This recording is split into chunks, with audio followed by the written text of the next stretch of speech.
And this is Pankaj Ziman, faculty member of SBS Law College, Shri Ganganagar. Now we are going to start next topic of the labor and industry law, and that is act. तो India में अब labour से related जो भी law बने हैं, जो भी एक्ट बने हैं, उनको हम यहाँ पे स्टडी करेंगे. देखिए, इंडिया में अभी आपने सोशल सिक्योरिटी पढ़ा. सोशल सिक्योरिटी बेसिकली क्या है कि एक लेबरर को इतनी जो है वेजेस मिलनी चाहिए ताकि वो अपना एक डिसेंट स्टैंडर्ड ऑफ लिविंग को मेंटेन कर सके, अपना और अपनी फैमिली को रन कर सके. इसके अलावा उसकी सारे मेडिकल खर्चे, उसकी एजुकेशन के खर्चे, उसकी फैमिली के एजुकेशन, उसकी सेफ्टी, उसकी सिक्योरिटी जो है सारी उसमें कवर हो सके. अब इन ऑब्जेक्टिव को पूरा करने के लिए इंडिया में बनाए गए बड़े सारे एक्ट. उनमें से सबसे इम्पोर्टेंट है आपके पास कोड ऑन सोशल सिक्योरिटी. ये आपको अब यहाँ पे स्टडी करना है. तो इसमें क्या ऑब्जेक्ट हैं सोशल सिक्योरिटी कोड के, इसको आपने यहाँ पे देखना. देखिए, बहुत इंपॉर्टेंट बात यहाँ पे आपको यहाँ पे देखनी है कि इंडिया में इससे पहले सोशल सिक्योरिटी से रिलेटेड बड़े सारे एक्ट थे, जिसमें वर्कमैन कॉम्पनसेशन एक्ट है, वर्कमैन स्टेट इंश्योरेंस एक्ट है, एम्प्लॉय स्टेट इंश्योरेंस एक्ट है, मैटरनिटी बेनिफिट है. ये सारे एक्ट जो है डिफरेंट एक्ट जो है लेबर से रिलेटेड बनाए गए हैं. अब एक रिकमेंडेशन जो है 2002 में आई थी, जो दी थी नेशनल लेबर कमीशन ने, कि ये जितने भी एक्ट हैं इन सभी को जो है मर्ज कर देना चाहिए सोशल सिक्योरिटी कोड के नाम से. इस तरीके से इंडिया में अब जितने भी एक्ट हैं उनको मर्ज कर दिया गया है एक कोड के साथ.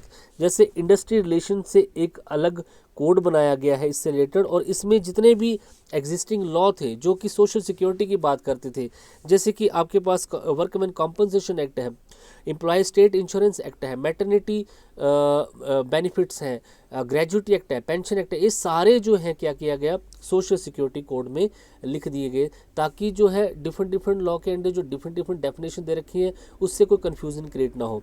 इससे रिलेटेड इसी से वेजेस से रिलेटेड भी एक कोड तैयार किया गया, जिससे वेजेस को डिस्क्राइब किया गया कि व्हाट इज़ जो है वेजेस क्या होगी, मिनिमम वेजेस क्या होगी, और जो है बेसिक वेजेस क्या होगी, लिविंग वेजेस क्या होगी, इस कोड में बताया गया.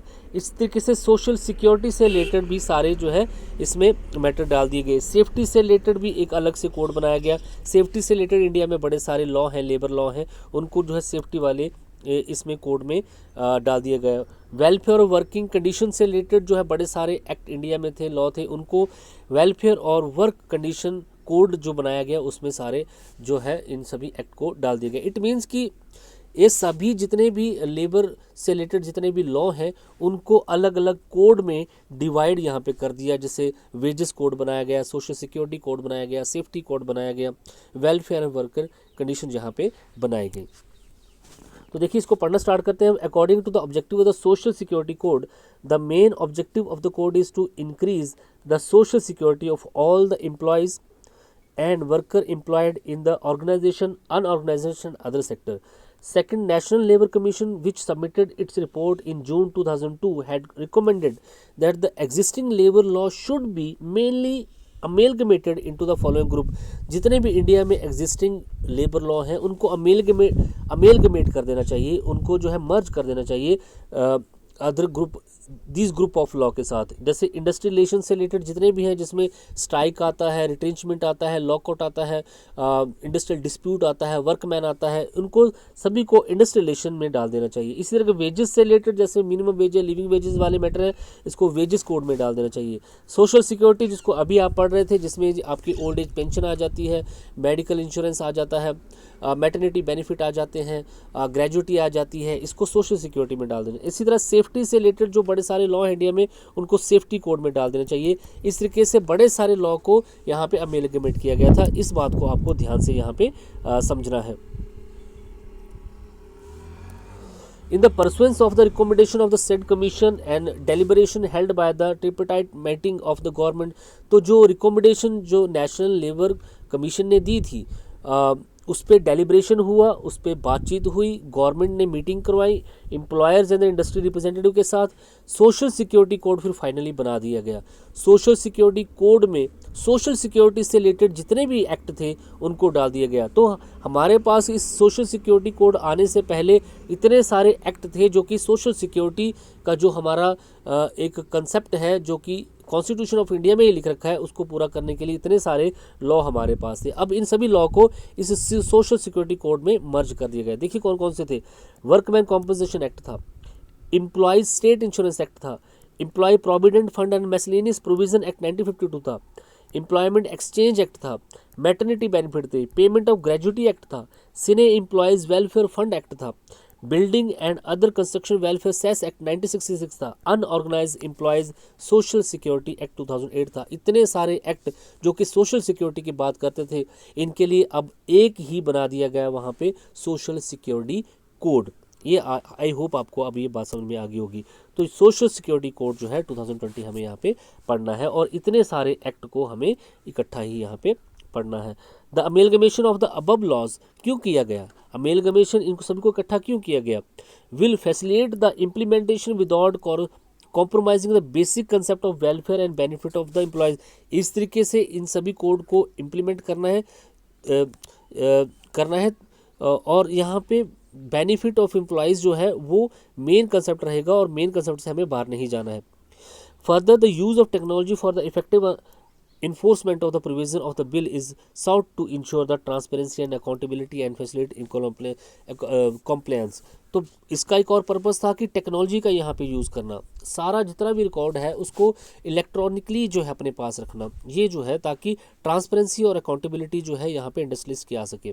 Widening the outcome of fix term employees benefit would be another big step toward. और जो फिक्स टर्म एम्प्लॉय होते हैं उनकी बेटरमेंट के लिए काम करना, इसके लिए ही ये जो एक्ट जो है इनकी यहाँ पे इनको जो है अमेलगमेट किया गया, सभी एक्ट को यहाँ पे कोड के थ्रू जो है बना दिया गया। Social Security Code 2019 was referred to the Parliament in Standing Committee on Labour on 24 December 2019। तो 2019 को दिसंबर 24 दिसंबर 2019 को स्टैंडिंग कमेटी में ये पार्लियामेंट की जो स्टैंडिंग कमेटी वहाँ पे ये बिल गया, उसकी रिकमेंडेशन आई 31 जुलाई 2020 को।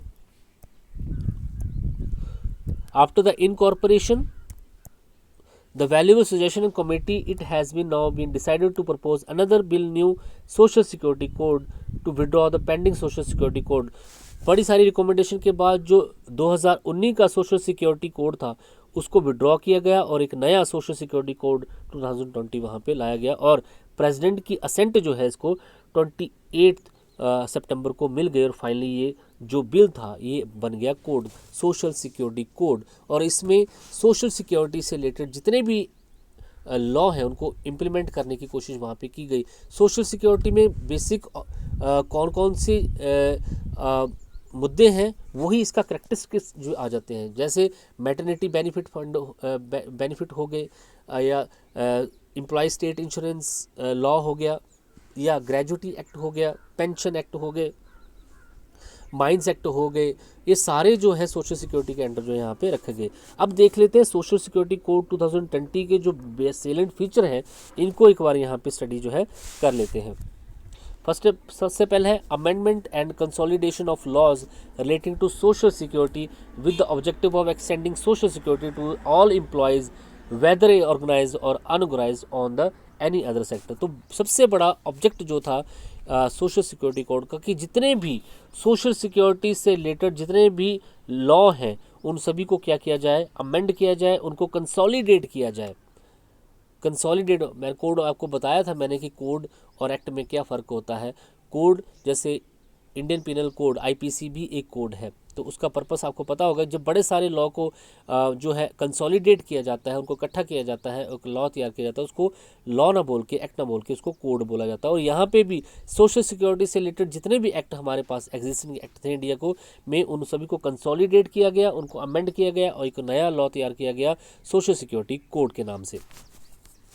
ताकि इसका पर्पस क्या था कि जितने भी ऑल एम्प्लॉयज़ जनरली ये जो सोशल सिक्योरिटी को जो लॉ हैं ये उन पे अप्लाई होते हैं जो कि किसी इंडस्ट्री में काम करते हैं, वहाँ पे परमानेंट हैं, रेगुलर हैं। कोशिश यहाँ पे थी कि हर तरीक़े का एम्प्लॉयर चाहे वो ऑर्गेनाइज सेक्टर में हो और अनऑर्गेनाइज सेक्टर में हो या किसी और सेक्टर में, सभी पे ये जो है सोशल सिक्योरिटी कोड जो है इम्प्लीमेंट हो।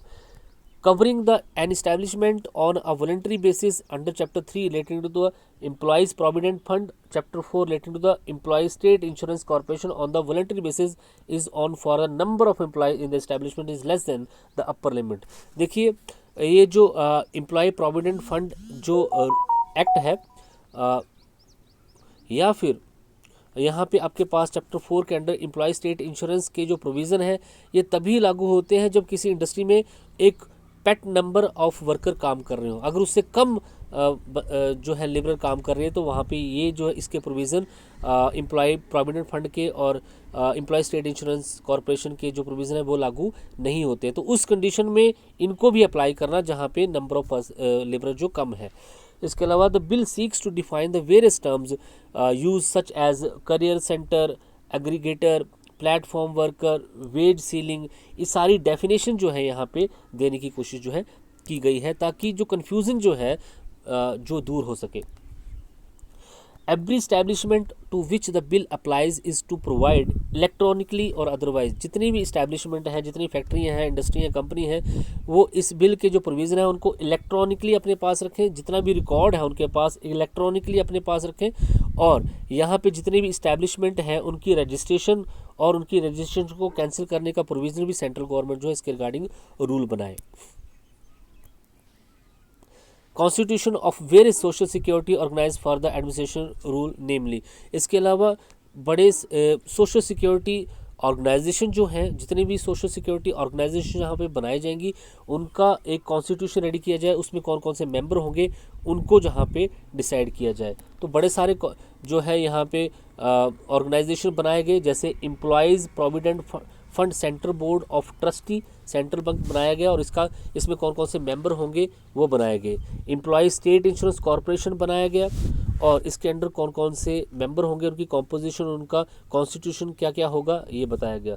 Unorganised labour national social security board बनाया गया और इसके अंडर कौन कमिश्नर होगा, कितने मेंबर होंगे ये भी कराया गया। Unorganised labour state social security board बनाया गया और इसके अंडर कौन से मेंबर होंगे, क्या उनका कॉन्स्टिट्यूशन होगा, कॉम्पोजिशन होगा, ये भी बताया गया। State building employees welfare board भी यहाँ पे बनाया गया। तो इतने सारे जो यहाँ पे कमीशन है सोशल सिक्योरिटी के पर्पस को पूरा करने के लिए बनाए गए। To provide those medical education institution and employ state insurance corporation training institution may be establish by the corporation on its own and at the request of the corporation by the central government. Central government जो है medical institution बनाए, education institution बनाए और वहाँ पे अगर labour से related कोई एक्सीडेंट होता है या कोई भी मेडिकल क्राइसिस आता है तो वहाँ पे उसका इलाज जो है करवाया जाए और उसको बेनिफिट जो है दिए जाए। To provide the central government to provide employees state insurance corporation related benefit to the unorganised sector. देखिए मैंने आपको पहले बताया जितने भी state insurance corporation, employee state insurance corporation के फ़ायदे होते हैं वो ऑर्गेनाइज सेक्टर को मिलते हैं। ऑर्गेनाइज सेक्टर जो कि गवर्नमेंट के अंडर है, जिसका सारा जो है सिस्टम गवर्नमेंट के अंडर है, लेकिन कुछ ऐसे सेक्टर हैं जो कि अनऑर्गेनाइज हैं, जिनकी ऑर्गेनाइजेशन नहीं है और वो कई बार जो है लेबर एक्सप्लॉयटेशन का शिकार जो है हो जाते हैं, उन पे भी एम्प्लॉय स्टेट इंश्योरेंस जो है लागू होना चाहिए। और एम्प्लॉय स्टेट इंश्योरेंस में मेडिकल बेनिफिट मिलते हैं, इंडेमनिटी बेनिफिट मिलते हैं, ये सारे बेनिफिट वहाँ पे मिलते हैं। तो इस और अनऑर्गेनाइज सेक्टर को भी वो सारे बेनिफिट जो है मिले और उनकी फैमिली को भी वो सारे बेनिफिट जो है मिले। जैसे गिग एम्प्लॉयज़ हो गए। गिग एम्प्लॉयज़ कौन होते हैं? जो कि क्रेन में काम करते हैं, प्लेटफॉर्म पे काम करते हैं या फिर स्टेज पे काम करते हैं, इस तरीके के जो एम्प्लॉय जो होते हैं। To provide for maternity benefit, maternity benefit जो है पूरे प्रोवाइड करवाए जाएँ और इसके अलावा जितने भी लीव उसको मिले वो सारी जो उसकी जो है उसका सारे जो पैसे उसको मिले, उसको प्रॉपर सैलरी मिले, सैलरी में किसी तरीके की कोई जो डिडक्शन वहाँ पे ना हो, बेबी रूम फैसिलिटीज़ उसको मिले, अदर बेनिफिट क्लेम जो है उसको वो सारे मिले। ये सारी चीज़ें जो हैं इस सोशल सिक्योरिटी कोड में लिखी गई हैं। इसके अलावा to by notification empower the central government to assign additional function, तो जितने भी यहाँ पे ऊपर ऑर्गेनाइजेशन बनाए गए हैं उन सभी को एडिशनल फंक्शन भी जो है सेंट्रल गवर्नमेंट जो है टाइम टू टाइम प्रोवाइड जो है करवाई सकती है। Empowering the central government to frame schemes for the purpose of providing social, central government social security benefit का जो पर्पस है इसको पूरा करने के लिए कोई भी स्कीम जो है, फर्दर स्कीम जो है यहाँ पे बना सकती है। Empowering the central government to by notification specify the rate of employees for the contribution to the employ provident fund scheme. Employ जो state insurance provident fund scheme है उसके अंडर एम्प्लॉयर और एम्प्लॉय का कितना कंट्रीब्यूशन रहेगा उससे related जो है रूल वो जो है बना सकती है। इसके अलावा सेस जो है वो डिसाइड किया जा सकता है। इसके अलावा to provide that if the employee is appointed on fix term employment, अगर कोई एम्प्लॉय जो है फिक्स टर्म एम्प्लॉयमेंट पे एक निश्चित समय के लिए एम्प्लॉय किया जाता है और उसकी डेथ हो जाती है तो उस कंडीशन पे उसको प्रो रेट बेसिस पे जो है यहाँ पे ग्रेजुटी प्रोवाइड कराई जाए। ये नहीं देखा जाए कि उसकी एक सर्विस होगी। ग्रेजुटी का रूल क्या होता है कि एक मिनिमम टाइम ऑफ उसकी सर्विस कंप्लीट होनी चाहिए, जैसे 7 साल हो गया, 10 साल हो गया या 15 साल हो गया, जो भी रूल होगा उसके बाद ही उसको ग्रेजुटी मिलती है। लेकिन टर्म के बेसिस पे नहीं होना चाहिए, प्रो रेट बेसिस पे उसको जो है ग्रेजुटी प्रोवाइड करवाई जाए। To provide for the payment of cess, cess जो होता है अगर कोई सी बिल्डिंग में कंस्ट्रक्शन कराई गई है या बिल्डिंग में कोई काम करवाया जा रहा है तो उसके बदले में सेस जो वो भी जो है यहाँ पे किया जाए एम्प्लॉयर के through. To provide for the basis of self declaration of every unorganised sector, gig labour और प्लेटफॉर्म लेबर। इसके अलावा जो भी छोटे छोटे काम धंधे चले हुए हैं जहाँ पे अनऑर्गेनाइज सेक्टर काम कर रहा है उनका एक सेल्फ डिक्लेरेशन जो एम्प्लॉयर जो इनके बारे में दे, जैसे गिग लेबर है या प्लेटफॉर्म लेबर है या अनऑर्गेनाइज लेबर है, उनका जो है एक तो रिकॉर्ड इलेक्ट्रॉनिकली रखे और उसकी सारी सेल्फ डिक्लेरेशन के थ्रू जो उनकी सारी इन्फॉर्मेशन वहाँ पे दे। जनरली अनऑर्गेनाइज सेक्टर जो होता है उनको ही जो है इन सभी एक्ट का जितने भी रूल जहाँ पे बनाए गए उनका फ़ायदा जो है नहीं मिलता है। By order to empower the central government to postpone और रिड्यूस द एम्प्लॉयर कॉन्ट्रीब्यूशन और employees contribution both payable under chapter 3 और चैप्टर 4 एज केस में भी। तो देखिए जो आपको जीपीएफ मिलता है या ग्रेजुएटी जो भी मिलती है वो कंट्रीब्यूशन होता है एम्प्लॉयर एम्प्लॉय का, तो सेंट्रल गवर्नमेंट उस कंट्रीब्यूशन को एम्प्लॉयर के कंट्रीब्यूशन को भी कम कर सकता है और एम्प्लॉयज़ के कंट्रीब्यूशन को भी कम कर सकता है, जो कि चैप्टर 3 और 4 में लिख रखे हैं। To establish and maintain the separate account under the social security fund for the welfare unorganised sector. Unorganised sector में जो भी पर्सन काम कर रहे हैं, गिग लेबर में, प्लेटफॉर्म एम्प्लॉयज़ जो काम कर रहे हैं, उनके लिए अलग अकाउंट रेडी करना और उनका सारा रिकॉर्ड जो है इलेक्ट्रॉनिकली अपने पास रखना, इसके अंडर जो है ये सारे प्रोविज़न जो है किए गए हैं। Thank you so much.